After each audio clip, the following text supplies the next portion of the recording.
3LWTV.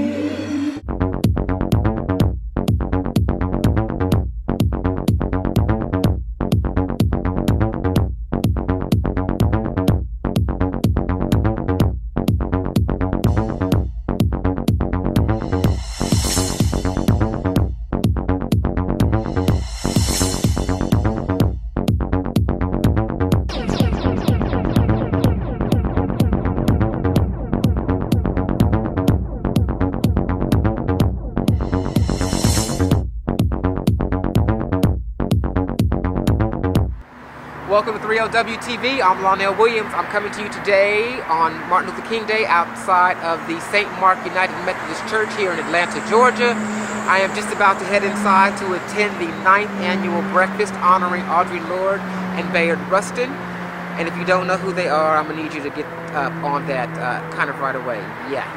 So let's see what some of the politically astute and some of the socially conscious men and women, queer men and women of color are into at this year's breakfast. I see in them lives that were determined to be whole. That's what I want for myself. I want to be one person all the time, the same. Seeing her talk about, you know, her desires on the page was really an eye-opening experience to have someone say these things that people are afraid to say and take conversations to a deeper level. I didn't wake up one morning and all of a sudden decide I wanted to be a transsexual woman, a transsexual individual. So their legacies and their actions and their footsteps have allowed me to be proud of who I am, and I make no apologies for who I am. She was one of the first people we heard define herself as black, lesbian, feminist, woman, warrior, poet. And it was like, damn.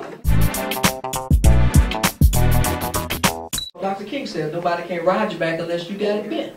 Straighten up, fly right. Impose silence in any areas of our lives is a tool for separation and powerlessness. If we can overlay each of our sectors, we have a strength that really Audry and Bayard would help us funnel through. I also recognize in both these people's lives that they didn't sit around waiting for somebody else to come do nothing. Right. They realize that we are the ones that we've been waiting for.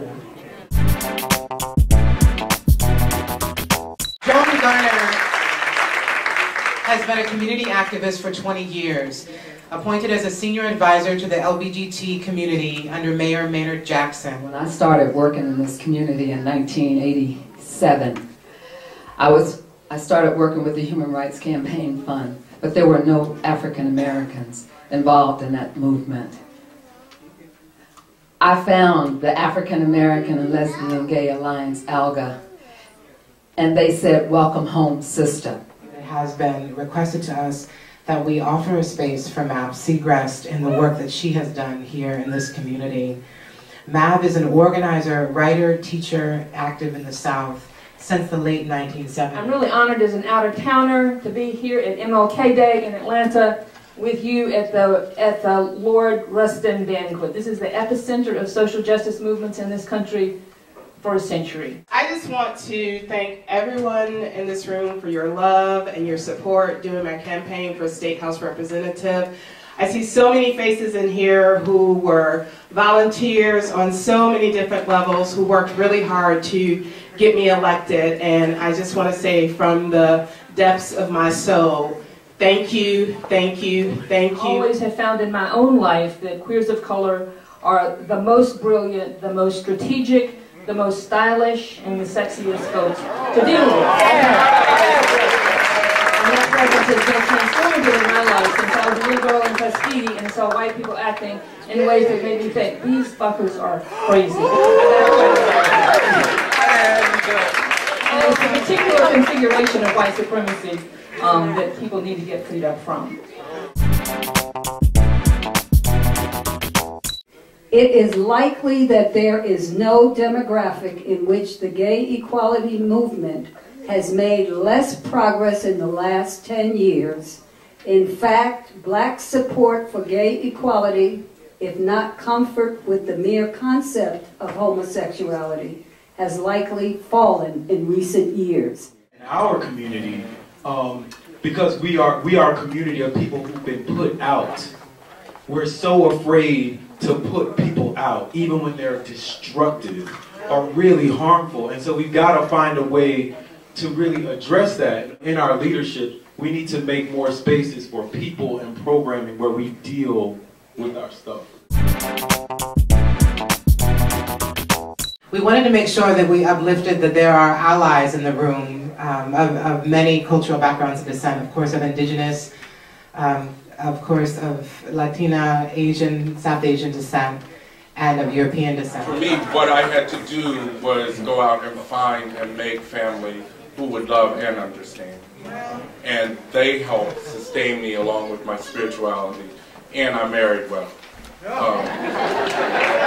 And I kissed some frogs on the way there.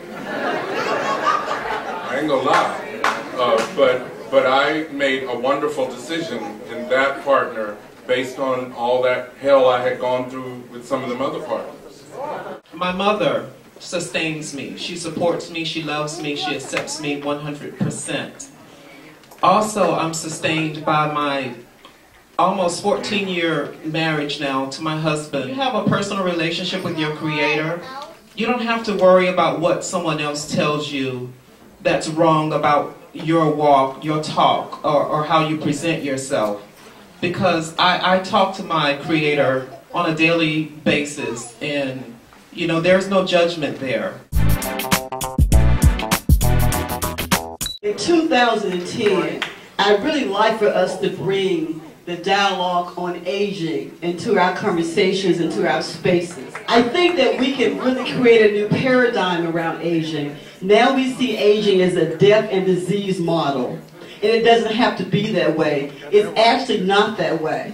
We need to make space for old people in this movement. So I just really kind of challenge you all to really start to think about aging and start to think about doing it in a very different way.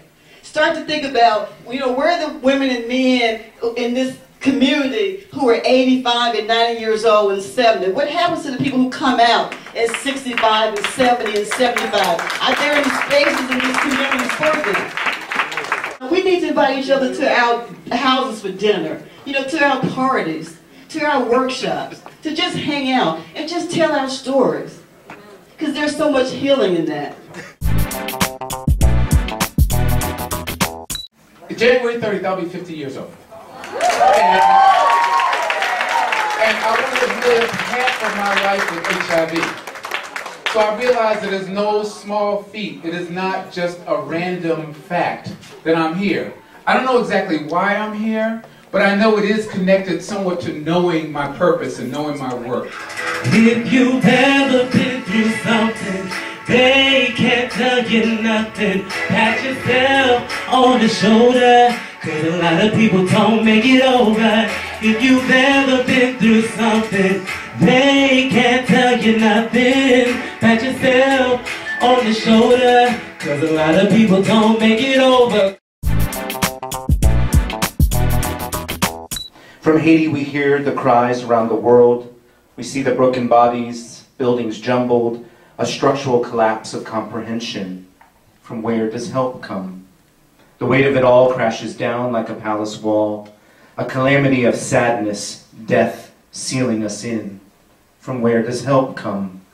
Together we pray, may the vigilant guard you from all evil and keep your life breath safe. The shepherd guards your going out and coming in from now unto eternity. Let it be God's will.